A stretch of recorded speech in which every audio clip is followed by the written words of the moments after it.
bakal jadi sebagai bekal untuk jadi hebat.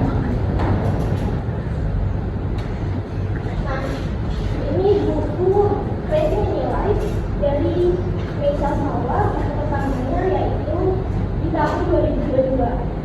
Dia bilang kalau orang sukses itu hobi belajar, hobi mencari tahu sesuatu hal yang baru, termasuk pengalaman hidup yang sulit, tanpa merasa terbebani. Jadi, kalimat yang sederhana tapi dalam.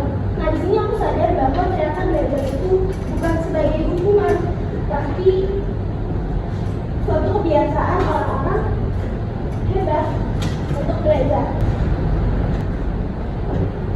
Nah, tujuan dari materi ini untuk menginspirasi kalian semua untuk memandang bahwa belajar sebagai kebiasaan positif yang menyenangkan dan bermanfaat untuk membentuk masa depan mereka, dan juga untuk menumbuhkan semangat belajar sebagai bagian dari pengembangan diri atau self-development.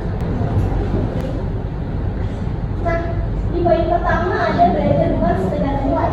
Jadi, belajar bukan soal apa aja, apa ranking, apa tujuan dan guru. Jadi, belajar adalah sebuah proses memahami dunia dan mengendalikan diri sendiri.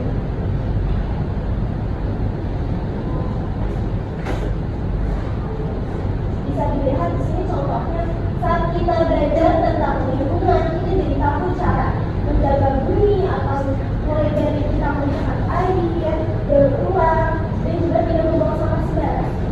Yang kedua, saat kita belajar tentang sejarah ini, kita jadi tahu perjuangan pahlawan-pahlawan terdahulu kita. Seperti itu.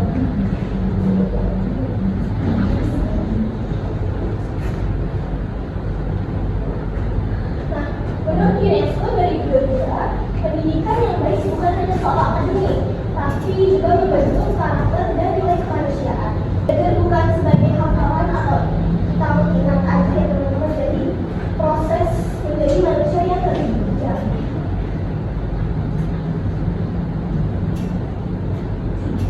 Nah, di poin yang kedua, ini belajar bisa terjadi dimanapun. Belajar bisa di luar ruang kelas, bisa di mana aja, bisa di rumah, bisa di jalan, bahkan saat kita ngobrol sama orang lain.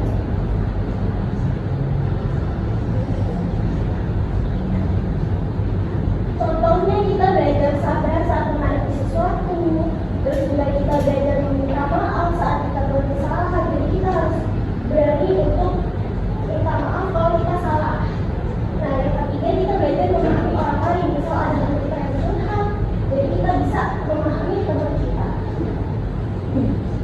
Nah, kayak kalian ini di sini kan kegiatannya PR. Nah, kalian belajar tuh cara menolong orang lain, belajar bekerja sama, belajar tetap tenang saat menghadapi situasi-situasi darurat.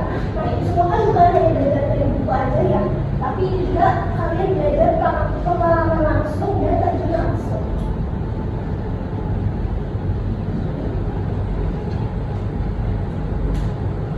Nah, menurut Peggy, pelatihan PNN membantu remaja dalam membentuk empati, tanggung jawab, dan ketangguhan hati. Nah, di sini kalian belajar yang sesungguhnya. Jadi belajar untuk mampu membentuk karakter diri. Poin ketiga, belajar adalah latihan untuk menjadi versi terbaik dari diri sendiri. Belajar itu sebenarnya latihan mental. Semakin sering kita belajar,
belajar adalah bertahan